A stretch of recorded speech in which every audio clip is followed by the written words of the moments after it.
Guys, apa sih fungsinya DPR sama DPRD Lampung kita ini ya guys ya? Soalnya lagi keramaian di Lampung ini, DPR sama DPRD Lampung ini tidak bersuara, padahal Dewan Perwakilan Rakyat. Harusnya Dewan Perwakilan Rakyat itu membela kita, rakyat yang lagi kesusahan. Tuh lihat tuh, jalanan buruk seperti ini, harusnya mereka itu bersuara, mewakilkan rakyat. Jangan malah diem aja, kok mereka diem aja sih guys. Enak mereka bubar aja daripada makan uang gaji buta guys. Selamat pagi teman-teman semua. Apa kabarnya? Selamat berpuasa dan juga selamat menjalani ibadah ya. Mudah-mudahan puasanya lancar terus sampai selesai. Saya mau nimbrung dikit ini mengenai isunya Bima ya, yang ada di Australia terkait kritiknya terhadap wilayah Lampung. Saya nggak akan ngebahas panjang-panjang teman.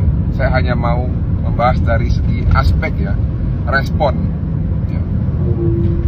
Beberapa waktu yang lalu saya melihat ternyata kritikan Bima ini bukan hanya direspon oleh gubernur dan bukan hanya direspon melalui laporan polisi, tapi juga direspon dengan cara berkomunikasi yang baik ya menurut saya oleh wakil gubernur Lampung, Ibu Nunia Halim kalau nggak salah ya, PhD.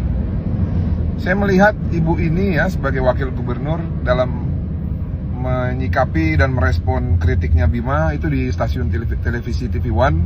Saya lihat ini sangat baik sekali ya. Beliau ini bisa saya akui bahwa memang memiliki cara berkomunikasi yang sesuai title-nya. Apa itu? Sopan, lalu objektif, dan juga responsif dalam artian positif ya. Kita butuh pemimpin yang seperti ini teman-teman ya. Kenapa? Karena apa sih perbedaan antara rakyat dan penguasa? Karena kan kalau kita berbicara mengenai negara ataupun daerah itu kan tiga aja unsurnya. Yang pertama adalah daerah, yang kedua adalah pemerintah, dan yang ketiga adalah adanya rakyat. Nah, rakyat ini tidak punya kekuasaan teman-teman, tapi dari rakyatlah ya penguasa atau pemerintah itu berasal. Sehingga ketika dia menjadi penguasa, ketika dia menjadi pemerintah, harusnya ketika ada usulan ataupun kritik dari rakyat ya, dia itu mengayomi, bukan mau menggebuk. Kalau ada pemimpin ataupun ada penguasa yang dikritik ya, bukan dihina. Kalau dihina saya nggak setuju. Dikritik, dan kritiknya harus objektif dan konstruktif. Tapi ingin menggebuk lalu melakukan intimidasi yang begini-begini yang harus kita lawan. Dan jangan pernah takut teman-teman. Saya tidak akan komentar lebih banyak. Intinya apapun yang sudah Bima lakukan, saya anggap itu adalah kritik yang objektif, terlepas dari caranya ya, terlepas dari caranya. Karena masing-masing generasi itu punya kesempatan masing-masing, punya tantangan masing-masing, dan juga punya kesulitan masing-masing di dalam menjalani ataupun melakukan aktivitas ataupun berjuang ataupun ya yang terakhir nih melakukan ide-idenya demi kepentingan bangsa dan negara.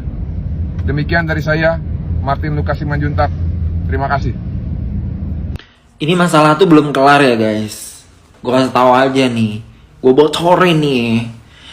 Hari Senin, nih om gue sendiri ya. Om gue tuh juga pansos nih sama aja nih. Om gue.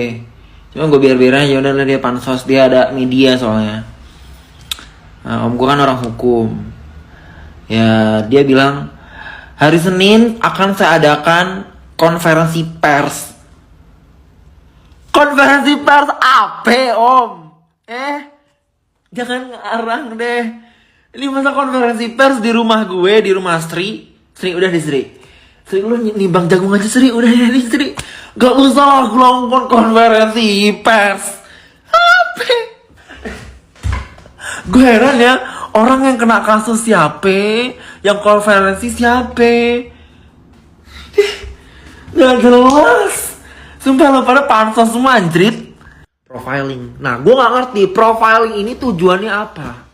Kok sampai dimintain ijazah SD, SMP, SMA, sampai gue kuliah, sampai offer letter gue yang di Macquarie gue kasihin, terus minta rekening gue apa buku rekening gue nggak ada buku rekening, sampai minta debit card, sampai mintain alamat gue yang tinggal di sini di Australia di mana. Itu tujuannya buat apa? Gue nggak ngerti gitu.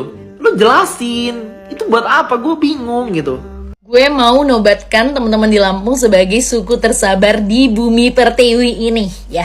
Orang Lampung tuh kuat-kuat banget ya say. Kenapa gue bisa ngomong kayak gini? Karena gue tuh tadi baru riset mendalam. Teman-teman gue yang dari Lampung itu kalau kreator ada banyak, ada Miss Bong, ada Ray, ada Bima. Tapi kalau teman-teman gue yang dari kampus atau misalkan dari ya kolega-kolega gue lah, pas gue tanya yang notabene mereka dari lahir di Lampung nggak pernah pindah sama sekali, cuma kuliah aja keluar kota. Jalannya itu udah jelek dari mereka SD, dari mereka kecil, dari mereka brojol sampai sekarang.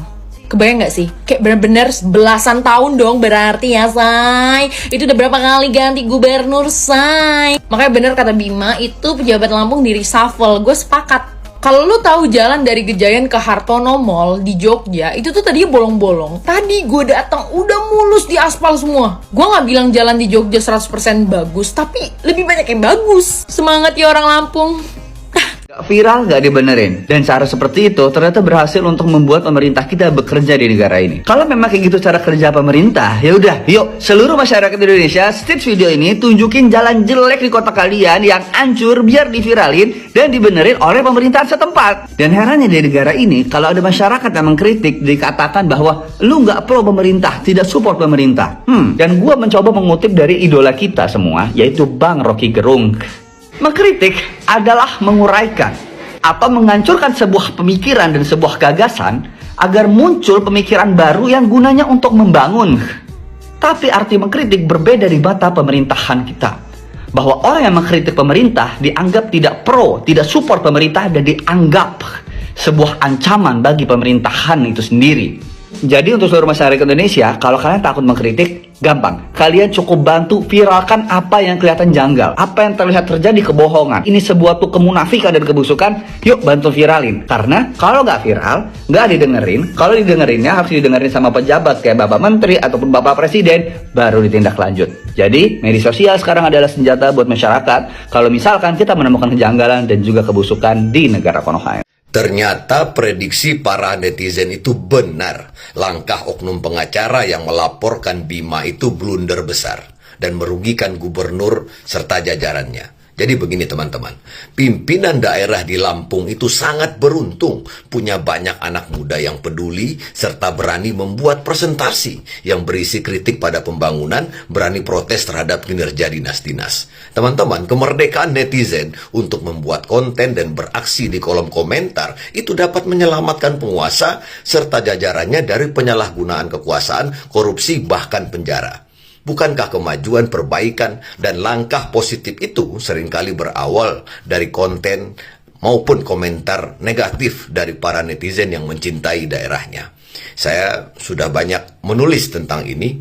Terima kasih, semoga bermanfaat.